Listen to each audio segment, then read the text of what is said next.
முடிவு எப்படி இருக்கும் என்பது தெளிவாக தெரிந்ததால்தான் டெல்லியில் நடைபெறவுள்ள இந்தியா கூட்டணி கூட்டத்தை முக்கிய தலைவர்கள் பலரும் புறக்கணித்துள்ளனர். தமிழக பாஜக தலைவர் அண்ணாமலை பரபரப்பு பேட்டி. டெல்லி, உத்தரப்பிரதேசம், ஹரியானா, மத்திய பிரதேசம், ஒடிசா, பீகார், ஜார்க்கண்டில் வாட்டி வதைக்கும் வெயில். கடந்த 48 மணி நேரத்தில் கடும் வெயில் காரணமாக வட மாநிலங்களில் 75க்கும் மேற்பட்டோர் உயிரிழந்ததாக தகவல். தருமபுரி, கிருஷ்ணகிரி, சேலம், திருப்பத்தூர் உள்ளிட்ட மாவட்டங்களில் இன்று கனமழைக்கு வாய்ப்பு. புதுவை மற்றும் காரைக்கால் பகுதிகளிலும் லேசானது முதல் மிதமான மழை பெய்யக்கூடும் என்று இந்திய வானிலை ஆய்வு மையம் தகவல். மேற்கு வங்காள மாநிலத்தின் வாக்குப்பதிவு நடைபெறும் தொகுதிகளில் அரங்கேறிய வன்முறை சம்பவங்கள். குண்டுவீச்சு, வாக்குப்பதிவு இயந்திரங்கள் கால்வாயில் வீச்சு ஆகியவையால் தொடரும் பதற்றம். மேற்கு வங்கத்தில் வாக்குப்பதிவு விவிபேட் எந்திரங்கள் தண்ணீரில் வீசப்பட்ட விவகாரம்.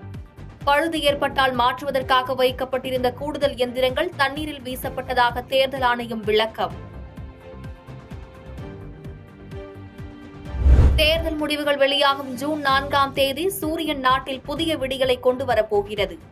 காங்கிரஸ் முன்னாள் தலைவரும் எம்பியுமான ராகுல் காந்தி எக்ஸ் தளத்தில் பதிவு. ஜூன் 4 இந்தியாவின் புதிய விடியலுக்கான தொடக்கமாக அமையும் என்று முதலமைச்சர் மு.க.ஸ்டாலின் அறிக்கை. பாசிச பாஜக வீழட்டும், இந்தியா கூட்டணி வெல்லட்டும் என்றும் பதிவு. கலைஞருக்கு பிறகு கொள்கை பிடிப்புடன் முதலமைச்சர் ஸ்டாலின் இருக்கிறார் என்று நடிகர் பிரகாஷ் ராஜ் கருத்து. 50% இடஒதுக்கீடு தர மாநிலங்கள் திணறிய போது தமிழ்நாட்டில் 69% இடஒதுக்கீடு தர கலைஞரே காரணம் என்றும் புகழாரம்.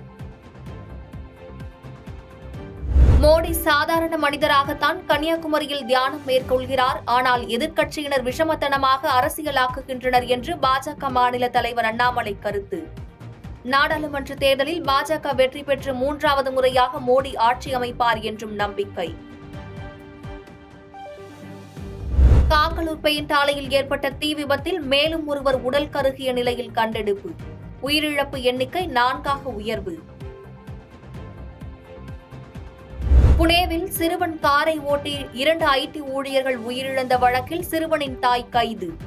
மதுபோதையில் இருந்தாரா என்று பரிசோதிப்பதற்கான இரத்த மாதிரி சிறுவனுக்கு பதிலாக தாயார் கொடுத்ததாக குற்றச்சாட்டு.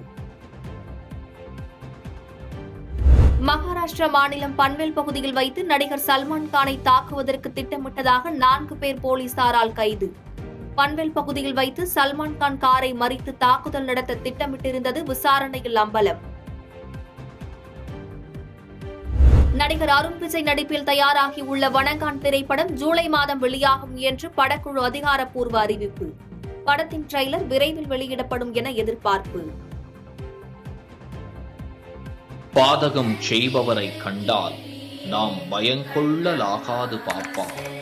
மோதி மிதித்து விடு பாப்பா, அவர் முகத்தில் உமிழ்ந்து விடு பாப்பா. அண்மை செய்திகளை உடனுக்குடன் தெரிந்து கொள்ள இணைந்திருங்கள் இயம்நாடு தொலைக்காட்சியுடன்.